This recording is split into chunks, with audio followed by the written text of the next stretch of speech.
Started fulfilling the mandate, that the people gave to him. First, I've been able to extend hand of fellowship to his opponent. He has embarked on a unification mission, and he has been reaching out to people who are aggrieved towards bringing the council together. So, the first expectation is unity. I might have been a bit not in the position then to give that because of my political affiliation, but he doesn't have such affiliation. So he's beginning to, make people to trust in the council and also trust in him. And has been able to market the council to institutions, government agencies, highly placed individuals, locally and internationally, towards rebuilding the council and setting it on the foundation to achieve his mandate upon which it was set up in the first place. So he's on the right track.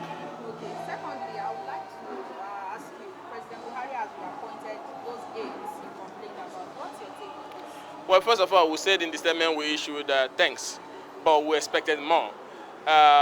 First, the president for the first time has started working on the part that is expected of him.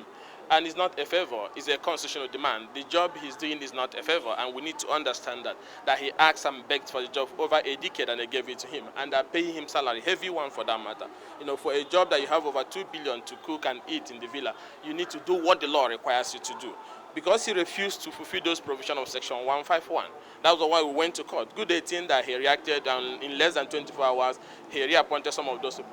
But there's also issues of the special advisor that before you can appoint, you must send the request of the number you want to appoint to the parliament. There's also the issue of ministers. And this is getting to almost over 2 months. You have not appointed a minister. Are you saying that people that are supposed to provide leadership for those ministries are not really needed? These are the kind of things that retard development and make us look like we are stupid and not serious about governance. This is a job that is being paid for. So when you hire somebody for a job, he should execute it. Presidential governance, like I said before, is a job and a service that the president owes the people, not as a favor, but as a law. And I expect him to get to work and do the things for which he's being paid for, and not to sit down and be eating with the money that we are still paying him. So he should appoint the ministers, he should appoint those special advisors, and he should also stop the ones that have not been reappointed from parading.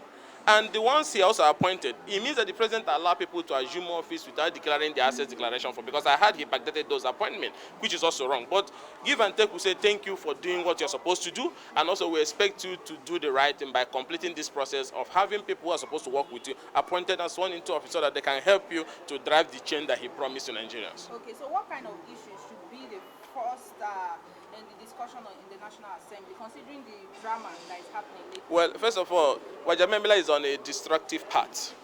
And we said it before, with all due respect to him, Femi is not eligible to be speaker. And up to today, we do not even recognize him as a legitimate speaker, because this is a man that has been convicted for offense involving dishonesty in the United States of America.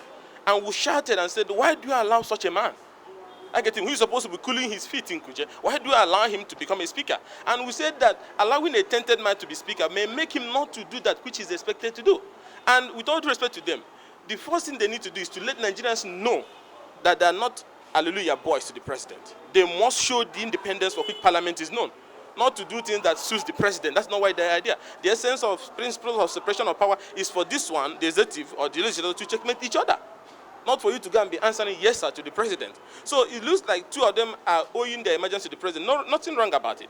But they should owe that the service they owe to Nigerian people is to ensure that the activities of the president is checkmated and ensure that he complies with the provisions of the law. So the first thing they should do to prove that they are not working for destruction of the institutions of democracy and electoral process is to send back to the president the amended electoral act. We already gotten information that they are planning not to send that bill. The reason is that they want to conduct Kogi election and bias election using the same abracadabra method. So it is for Bajamia Miller and Lawan, who to us in opposition, we see them as hallelujah boys to the president, to prove to Nigerians that they are independent by sending the amended electoral to the president to sign, so that we can use the electronic system of voting for the 2019 election. That is the first thing they need to do before they commence other legislative process. And a note of warning to Femi. This is to him. You are already on that destructive path the opposition predicted. What he did at the level, and even the way he addressed his fellow parliamentarians, as if they are schoolboys, warning them. Who is he to warn his fellow parliamentarians? All of them, he was elected from just Sulere, federal council that doesn't even have up to 150,000 votes. So you cannot be laud to your colleagues.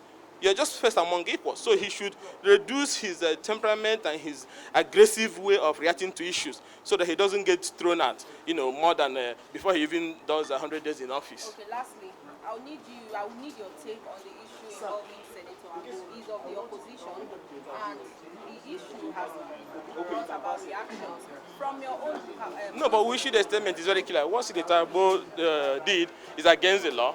It's unpardonable, no matter whatever is the provocation. I saw the way he slapped the girl.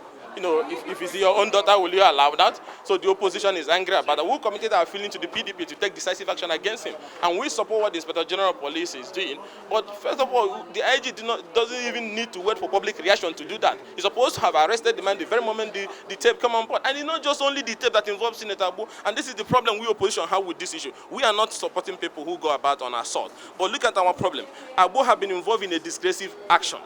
Now he has been quizzed and I heard he will be charged. But what about Ganduje, who was seen putting dollar in his pocket?